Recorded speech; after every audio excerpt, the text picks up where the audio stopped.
Well, hey, I'm Sarah Holbrook. I'm the Executive Director of the Pinhead Institute and also the lucky interviewer of Telluride's mayor, Sean Murphy. Hi, Sarah. Great to be with you. How the heck are you? I'm well, thanks. I really love how well coordinated we are. And we did not plan this. No, we This is didn't. like a We just spontaneous felt spring it. thing. Yeah, exactly. It's like Although we were both together yesterday up on the mountain having a little repas, shall we call it, at Alpino Vino.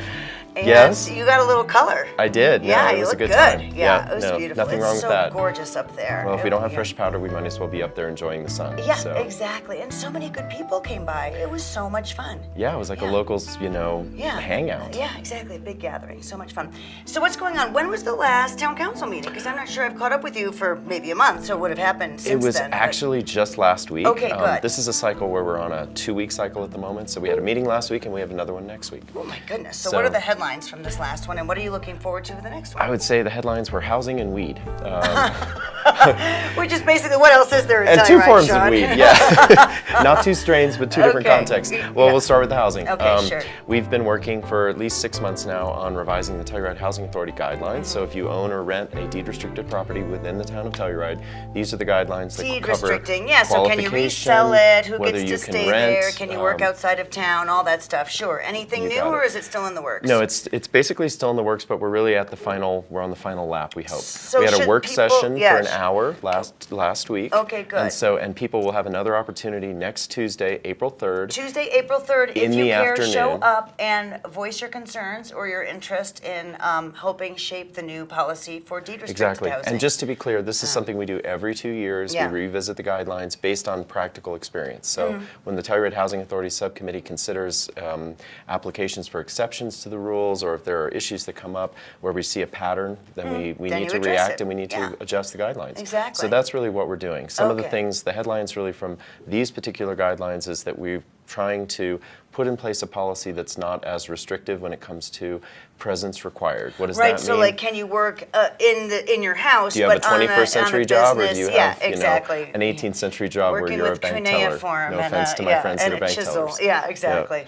So- So that's getting revamped. So we're basically looking at, defining that exception, so Mm-hmm. to speak, as well as the lottery process. If you received or if you were able to purchase your home through the Through a lottery, lottery, and then you want to resell it. You can't sell it to your friend. You have to go back to the or maybe you'll have to go back the to the people who lottery. currently own their homes that did acquire them through a lottery, Mm-hmm. they have basically one more opportunity to pass it on. But after that, whoever takes it from them, when it comes back for resale, so they then have it to has to go into the understand. lottery. I get it, yep. So it's just kind of clarifying, grandfathering certain people who have that expectation, because that's a common practice here. Sure. And people feel very strongly about it. I'm wondering if I could But- do that with my ski locker. I think we're going to downsize from 2 to 1, and I'm wondering if I should just resell it to one of my friends. Well, anyhow, yeah, exactly.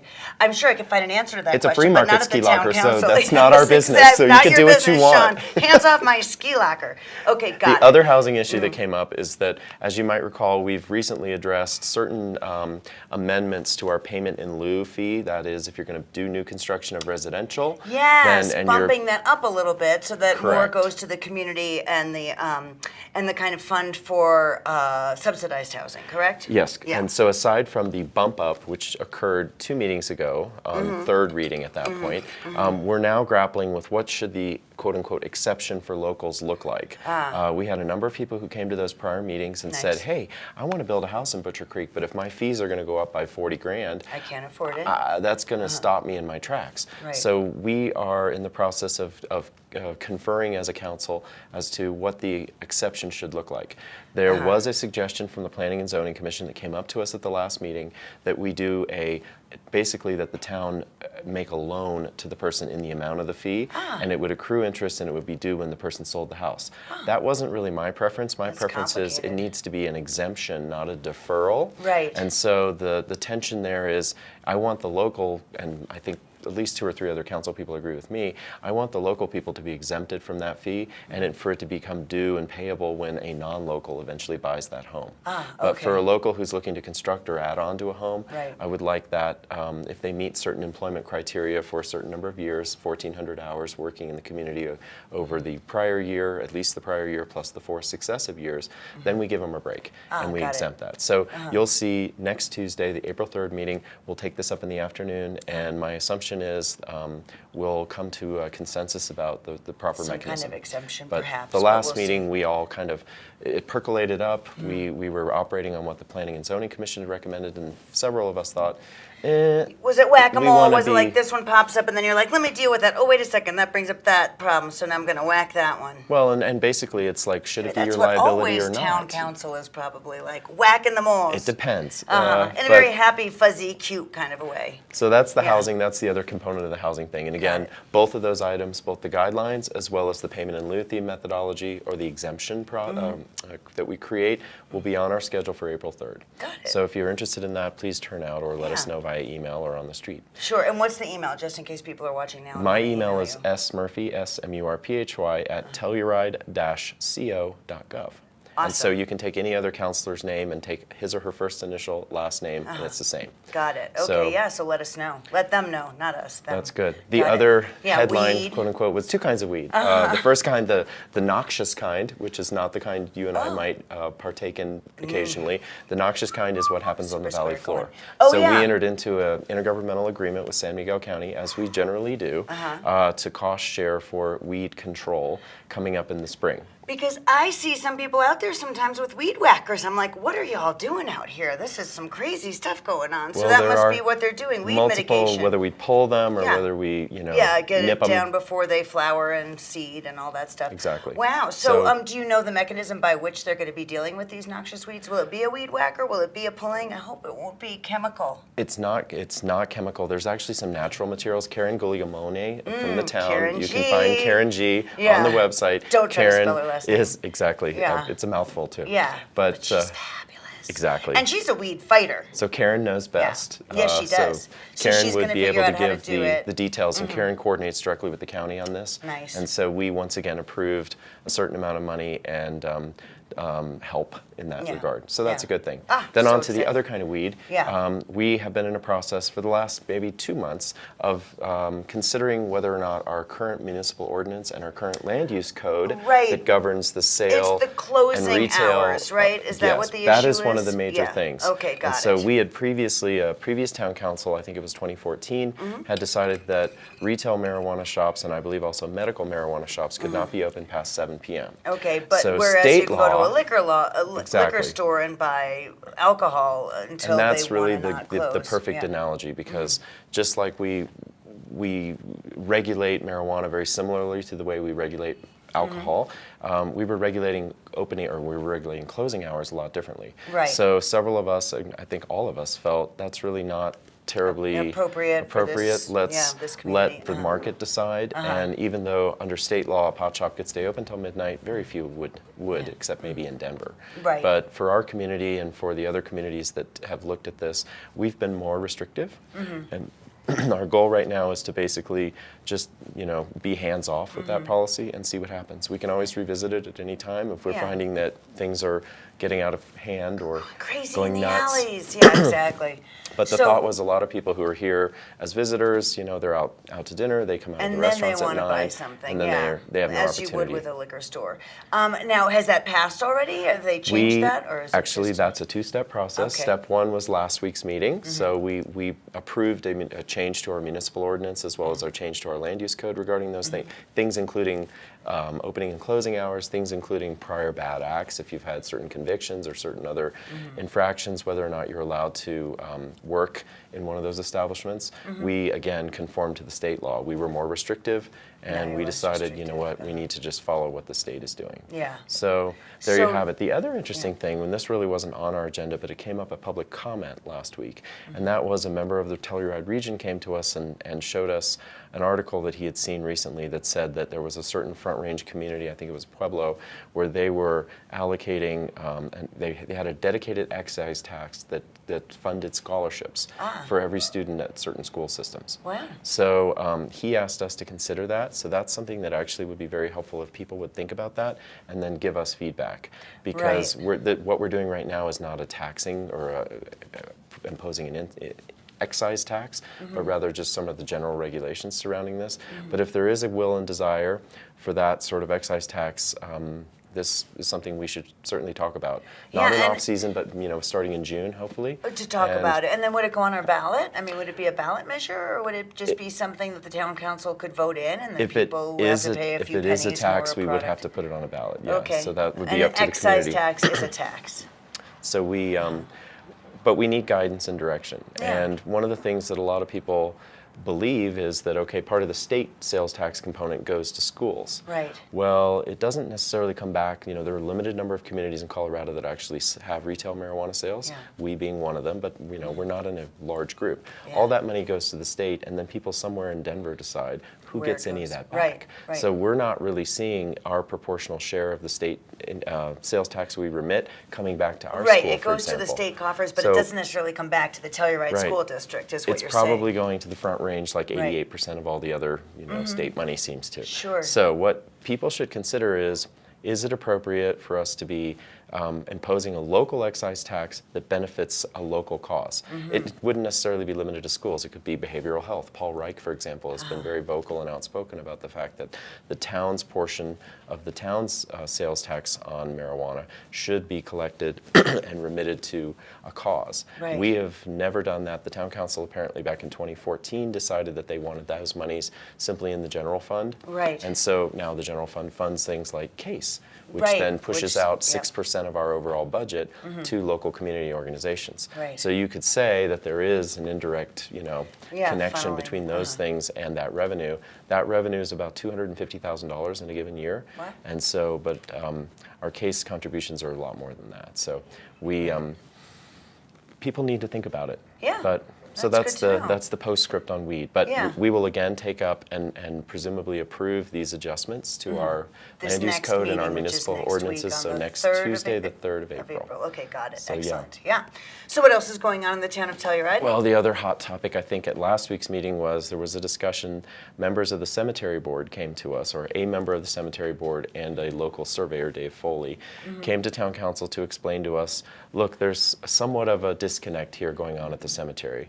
With the different regions within the cemetery, right? Some is Yeah. town, some is county, some is private, or something like that? Well, just in terms of town and county, most people don't realize only the west addition of the cemetery is located within the town limits. Right. The rest of the historic old cemetery, so basically from where the Elks section starts, draw a straight line up the hill and go over to the east, that's all in the county. Right. So, and that's about 70% of the land mass. Uh-huh. So the confusion has come up in the past where there have been things like, let's say, illegal camping in the cemetery or some other illegal activity. Right, exactly. It's A call would enforcement, come into yeah. the marshal's office in town, and then sometimes the say, answer is it the town or is is it it the the town or the county? county? You got Yeah. it. And also, So- isn't it interesting, didn't this town pass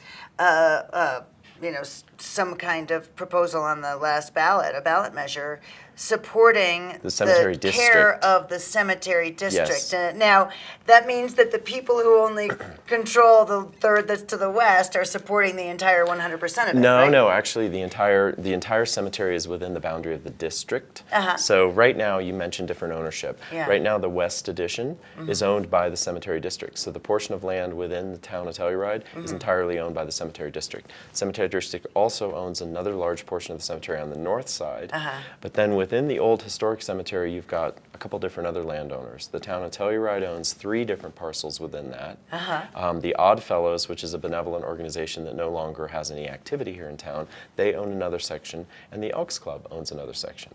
So the idea is, and the ownership came up only because of how do we get Enforcement, uniform yeah. law enforcement to occur Yeah. throughout the cemetery. So what's the answer, Sean? One answer that the cemetery district put on the table that was reported in the media was there could be an annexation potentially of the portion of the cemetery that's in the county into the town of Telluride. That sounds very logical. What are the And that's not an objections? easy thing. I've heard objections from folks saying, well, we don't really want, for example, if you're a private owner like the Elks or the Oddfellows, we don't want to be property taxed. And so I had asked our town attorney, and we'll see what the advice is there any exemption for fraternal organizations, for example? Because I believe there is under state law. Yeah. And so we would assumedly provide that, and so the answer should be no. Right. There's no tax difference, you're not taxed. Right. But some people have basically taken this opportunity to to make this more about what direction is the cemetery board going, what are we doing, and frankly, as we all know, in 2016 we did approve a mill levy increase that goes for the benefit of the care of the cemetery. Right. And the district's job is really just to care for all these plots. Yes, exactly. so- to mow the lawn or to take away the dead tree branches or whatever it is, right? So the stones our that fall. ask, it was not an action item, but the cemetery district came to us and said, would you, the town of Telluride, consider deeding the properties you own within the historic cemetery to the district, much like it had occurred on the West Addition. We had apparently previously done that deeding. All this is for use of the cemetery anyway, and the old part's full. It's not like we can do anything with it. Right. And then there was another issue with their fencing. Their board approved a new fence to go around 4 sides of the cemetery, and frankly, their insurer, as a governmental organization, they're required to insure against accidents and things like that. Okay. So their insurer in Denver told them, oh, you need a fence that's lockable, and you need to be very clear about posted hours, you need to be very clear about what activities are allowed and not allowed, and that's not really something within the cemetery district's control. It's just basically following the insurer's recommendations so that if there is, God forbid, an accident in the cemetery, It's still that covered. there's something to be covered. Yeah. Right. So the cemetery district is grappling with a fencing issue. Part of their existing fence is actually on another portion of the town's property. So we're looking at whether we grant them a license to leave the fence where it is, but we still own the underlying little sliver, or whether we have don't to move the care and we fence. just give them the sliver. Ah. So that part is under review with the town attorney. That's not coming up next week. That's something we'll take up in May. So I know this is a hot topic and we spent a lot of time on Very it. but, exciting, yes, we gotta get it The right. cemetery was the other big Yeah. deal from last time. Sure. So next week at the April 3rd meeting, you can expect Karen G to be back and giving you an update about construction activity within the town of Telluride. This is neat. something we do every year. Okay. Sort of calls out for everybody right before off-season starts. Hey, the following projects are going on. Like, for example, the SMPA AHA School Town Right. of Telluride joint venture. On April 9th, we're going to start excavating portions of Pacific and Fir. So those 2 blocks will be closed off. Right. Of course, Baked in Telluride and the Telluride Market remain open throughout this process. Right, And so it's please just continue to access shop and through the enjoy. sidewalk or It's something, just not through the street. vehicular access. You'll be able to access walk. it as a pedestrian. Sure, And so park on she's- Pacific or Main and walk right down Oh, right. that short block. Exactly. And so she's going to be presenting all that. She's so gonna be everyone should presenting listen to sort of- Kodo exactly. and hear what all the construction projects are going on. So in not town. only the town has things going on, but also they kind of give you a rundown of what the private projects are and then whether this is busier or not as busy as last year. So that'll be interesting to hear. The other thing that we're finally coming back with, and this has been a multi-year topic that you're aware of, is the public art policy. This is art on public property and actually art on private property. You might recall that in the past the town council's grappled now twice with a mural that's right adjacent to the ghost town Right, on business. the Elenoff wall. And it's on the, for lack of a better word, the Elenoff building, and that's private property. And so that owner, Neil's condo board, had said to the artists in both cases in Mountain Film that they would be happy for a mural to be there. The town's interest in that property is simply from a historic preservation point of view and whether or not the adjacency to historic buildings on Main Street is somehow negatively impacted by having that sort of thing. So we, the town council, have asked our staff, and actually Lars Carlson on town council has been working with staff to devise a so-called public art committee. And this committee would be made up of people far smarter than town council people, i.e. Telluride Arts representatives and AHA School representatives and hopefully a Pinhead representative and other like a community gallery representative. So these are the folks that really are in the best position to say yes or no to a proposal, which we don't get very often. But Right, something and it like wouldn't a only mural be on that private particular property. wall, it might also be a sculpture in Elks Park or something, Yes. anything, you just Exactly. never even know where it would show up or where it would want to show up. And so it's good to have a policy in place or a board of people who And can frankly, take on those decisions. we should welcome this. I mean, Oh, I was yeah. just listening to NPR yesterday, and they were talking about how Boulder has now instituted a 1% for art requirement for every construction project. Oh, so whereas fabulous. we have a 10% for public benefit or town benefit, Boulder has gone further and said, no, 1% must be dedicated to art on site. So if we ever get to that point, which is another thing the community should really give some earnest thought to, then we would have presumably this committee saying, oh yeah, that sounds great. If you're going to put this installation in, or if you're going to have a rotating thing where you're going to have certain sculpture, that's really the best body to consider that and to approve it, or to say, maybe not. And so when is this next decision? That is a work session in the morning on April 3rd. Okay. So we'll be discussing that probably around 10:30. Sounds wonderful. So, but that's an important thing that we really should just be done with and put it in the hands of the experts. Yeah, that sounds So- great. Let's talk about sales tax numbers and real estate transfer tax numbers. Tale of two cities. Strangely enough, actually our real estate tax through February, which are the best figures we have at this point, being late March now, we'll know in April what our March numbers were. But year over year, we're almost 13% ahead for real estate transfer tax collection. Okay, great. So that's a good thing. Now that's all of $77,000, so don't get too excited. Yeah, I'm gonna go But spend it on something crazy. January and February from 17 versus 18, Yeah. we're about 13% ahead. Excellent. Sales tax, which is no shocker to those of us who've been In the business, woefully yeah.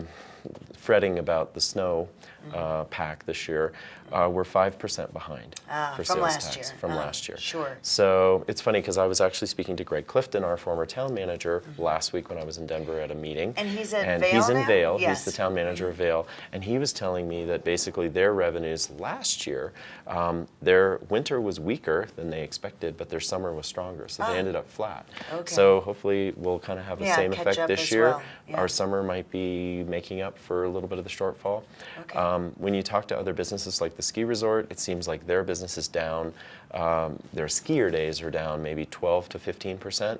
So that doesn't necessarily correlate with sales tax collection. Right, but exactly, because I down can is down, and Yeah, it'll exactly. probably be down for February as well. Yeah, and I do remember that, was it the December numbers were not bad because the people who were not skiing were shopping and eating. Then, Right. So the sales tax numbers, at least held steady or something. Yeah, during we that eked time. out like an aggregate annual 4% increase in sales tax, and our December numbers, despite our concerns, weren't as bad. Yeah, weren't and, bad. And that was Yeah, really that keeps the lights on. kudos to the tourism board, kudos to the ski resort for programming things and making Right. sure that people who were here with their kids and stuff had other activities, and kudos to the town of Mountain Village for also organizing activities to keep people busy. Yeah. So, but I think it did cause a little bit more spend here in the town of Telluride in December because people were here and they were sort of looking for something else to do. Sure. So we'll Yeah. take that. Yeah, exactly. We'll take that. But Yeah. So what's going on with the Virginia Plaster? I know that they had the lottery and people were picked to So for the- move in. They're for the- moving in soon, right? Exactly. So Yeah. 19 lucky people were selected, were drawn at random by Chris Holstrom, County Commissioner, and they have all the 12 two-bedroom apartments, the 6 one-bedroom apartments, and the 3 tiny houses are now spoken for, and so those will be completed at the end of April. Right. So literally scarcely a month from now. I was talking to Lance McDonald, who's our Planning One person who does all the heavy lifting and brain power for housing development in the town of Telluride yesterday, and he was telling me, he said, we're literally completing the project on the day we said over a year ago. Wow, that's So, crazy. Yeah. Good management. Well done. Yeah. Well done, Lance. Well done, And everybody else who's It's worked very on that difficult. We're in project. this tiny box canyon. Construction is so difficult. We're at the mercy so. of all sorts of Yeah. unpredictable forces. Yeah, wonderful. Like powder days, but yeah. maybe. Yeah. So, do you So have more that'll be that- open, and then, yeah. then we'll have the boarding house, and Oh, that'll be a yes. separate process. We're hoping if we get enough applicants, which I think we will, there's Mm-hmm. 46 spots, 46 beds, and so we'll be able to have that process unfold later next month, Mm-hmm. and then that boarding house will hopefully be occupied, fully occupied in May. It sounds so Western we're on to the have a cusp boarding of house. a cusp of having housing for almost another 100 people. So that's a good thing. So great. And then SMPA, as I mentioned, the Oh. AHA joint venture at the Right. corner of Fur and Pacific, that one we're going to We'll be have some excavating affordable on April housing. 9th. Uh-huh. So please be aware as you're transiting and then you're walking through that district that you're going to encounter that. We're going to get as much of that excavation done during off-season so that we inconvenience people the least. Great. There'll be a spillover into summer.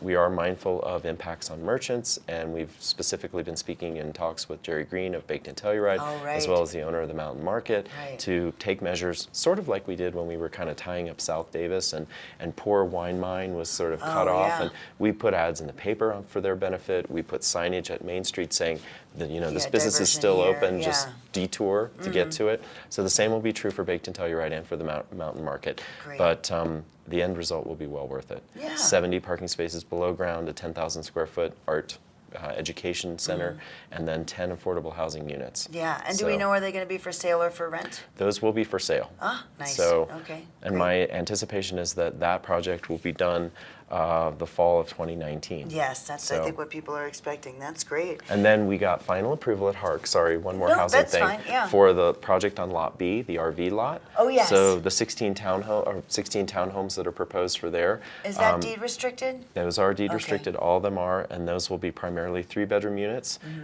The final plan looks really good. And so that has HARC approval? That has Hark approval. And that's, There's a did you couple say conditions. 16? 16. That's, yeah. okay, great, because that was one of my questions from the community, is what's the next affordable housing program? It'll be And there. So that would be Lot And B. then maybe the one right after that will be the joint venture with the county. Oh, okay, So- is that where the driveway is on the bike path? No, that's actually part of San Miguel Valley Corporation's Right, land. exactly.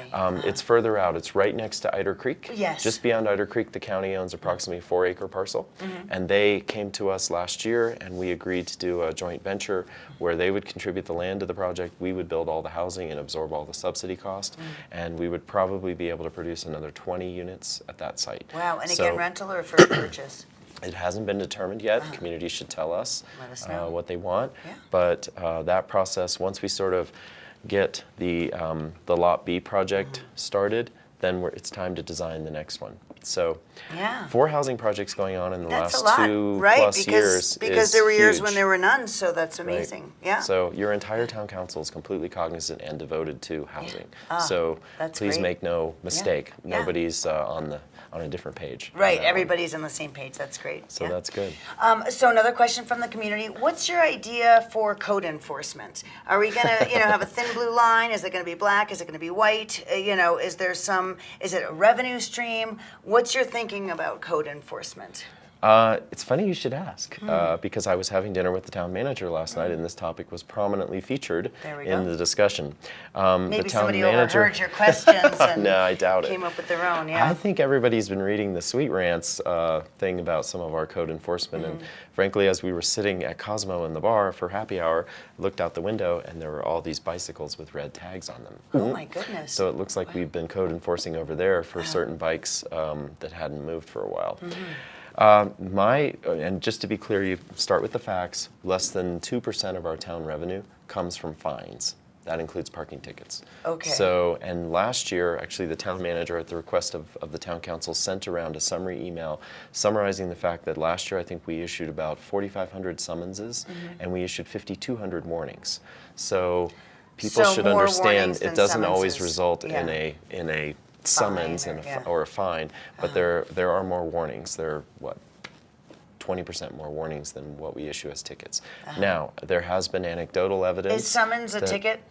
Yes. Okay, got it. They appear in court or pay. Okay.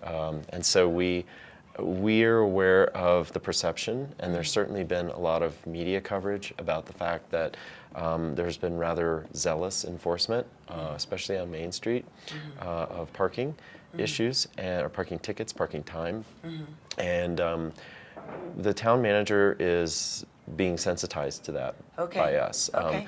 Is that we did hear perception from or is it him- reality? Or have the tickets on Main Street, have the summons on Main Street gone up in the last year over, say, 2016 or 2015 or 2014? That's a good question, and I don't have an answer for you. Come we'll back get next the town time. Yeah, manager to tell exactly. us. He gave us the snapshot of 17. That was the 4,500 Right. fines and To the 5,200 warnings. Sure. It would be instructive to be able to compare that that way. Yeah, because the perception is, wow, there's a lot more tickets. Now, it might just be because the colors of the tickets have changed. Sometimes they're red, sometimes they're they're yellow, green. Yeah. sometimes they're green. And so maybe you notice them more, and maybe it's not that there are more. I don't know, but maybe Well, you can I know find that out when for Ross us. Herzog, the new town manager, did start with us back in November, my understanding is his message to our code enforcement and our marshal's department generally was, please warn rather than Ticket. fine or Fine, ticket. summon, So there is that. The town manager's also indicated that he gets a fair number of complaints as well about non-enforcement of the rules.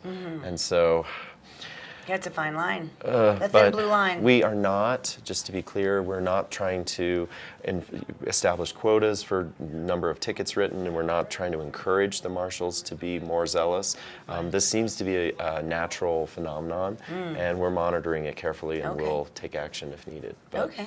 But we're aware of it, we're sensitive to it, and frankly, some of the stories I've heard about people being, on foot between their car and the parking meter machine, Yeah. and effectively almost getting a ticket in that circumstance. Oh, that's rough. A little drastic. That's rough. Yeah. So yeah. I was that is worried not about our that because one of intent, the that's not machines our was instruction. out, and I had to walk about a block and a half, which is not far, but it's far enough to be away from your car when you haven't yet got the ticket Yeah. in your window. That does make you a little nervous. So Yeah.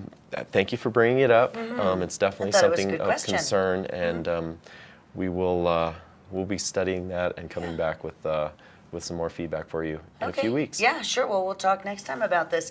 Anything else I haven't asked you about that you want to tell us about the town of Telluride? No, I mean, obviously we're on the cusp of off-season, Yeah. so hopefully people will have some good downtime.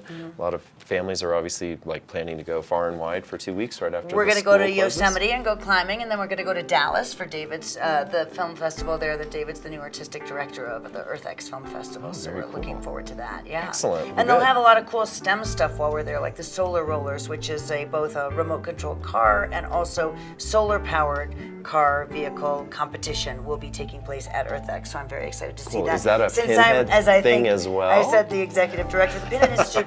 We have not yet entered into the solar car competition, but maybe we will next year. It was just a few years ago that we added First Lego League Robotics to our roster, and that's gone very well. So it might be that the next thing we do is start a solar rollers team. We haven't yet. We did have a remote control build team that was an after-school class that we did, and at the end of the 6-week class, the kids had actually made their own cars, remote control cars, out of the 3D printer or the laser cutter and using remote control technology. And then we had a derby in the STEM lab, and that was super fun. So it wasn't a smash 'em up derby. It wasn't a was smash 'em up derby. It was actually just do a course derby, and it was pretty fun to see what these Okay. kids had accomplished. I was so happy to see it. Very Yeah. cool. Well, it's Yeah. always good to hear about how Exactly. innovative and how smart the people are and the young people are that live here. There's a lot of innovation here in Telluride. Well, I got to run to a meeting where I'm going to meet another thank you, fabulous young Sarah. person. Sean, thank you so much. We'll see each other next month. It's always a pleasure. I'll see you April 3rd, I hope. Yes, thank you. You and everybody else. Yeah.